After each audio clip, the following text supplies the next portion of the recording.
Jamais sans la grâce, une dévotion matinale proposée par l'Église évangélique de la grâce en collaboration avec l'Institut théologique de Cotonou.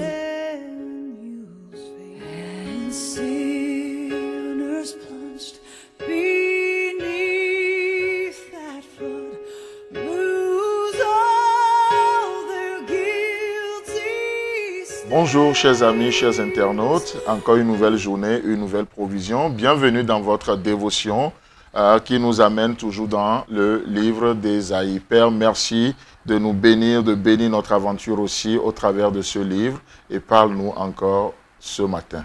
Amen.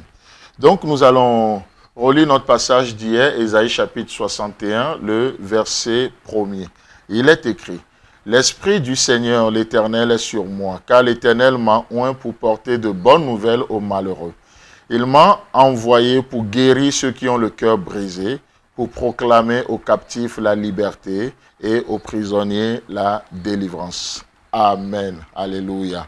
Notre Seigneur, il est vraiment merveilleux. Et donc, hier, nous parlons justement de ce verset et on disait, entre autres, que le but de l'onction, si nous avons reçu l'onction comme nous l'avons reçu, parce que si le Saint-Esprit vit en vous, alors le Saint-Esprit vous a oint, nous a oint pour une mission. Il n'est pas question juste d'un pasteur, d'un bishop, d'un révérend. Non, on n'a pas besoin d'une grade particulière avant d'affirmer qu'on a l'onction de Dieu sur notre vie. L'onction de Dieu, c'est l'approbation de Dieu sur une vie. Et justement, il est dit que Dieu nous a oint, il nous a donné son esprit en d'autres termes. Et pour faire quoi? Pour que nous puissions proclamer la bonne nouvelle. Pour que nous puissions proclamer la bonne nouvelle. Intéressant. Et du coup, tout ce qui va suivre après cette déclaration de la bonne nouvelle n'est que des conséquences logiques lorsque la bonne nouvelle est prêchée. Aujourd'hui, nous courons plutôt d'après les conséquences et on ne fait pas ce qui produit ces conséquences. Vous voyez, c'est paradoxal de voir comment nous renversons les choses aujourd'hui.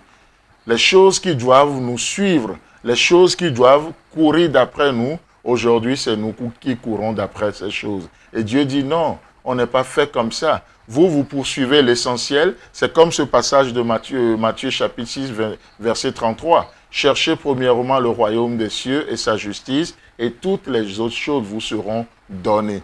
Ce ne sont pas des choses à rechercher, mais ce sont des dons, des choses qui marchent, qui courent d'après nous. Donc justement, lorsque l'évangile est prêché, lorsque la cause de Christ est annoncée clairement, qu'est-ce qui se passe? Effectivement, il y a des guérisons qui se passent. Car l'Esprit m'a oint pour porter de bonnes nouvelles aux malheureux. Et lorsque la bonne nouvelle est prêchée aux malheureux, qu'est-ce qui se passe?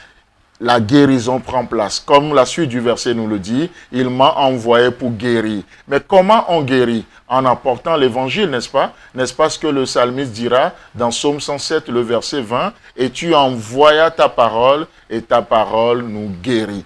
Dieu envoie sa parole. L'évangile est prêché et l'évangile fait une œuvre de guérison. Une œuvre de guérison dans nos pensées, une œuvre de guérison dans notre mentalité, dans nos émotions et une œuvre de guérison dans notre physique. Il envoya sa parole et sa parole est guérie. Laissez-moi vous dire que lorsque l'évangile est prêché, la guérison prend place. Les vies sont restaurées, les vies sont élevées.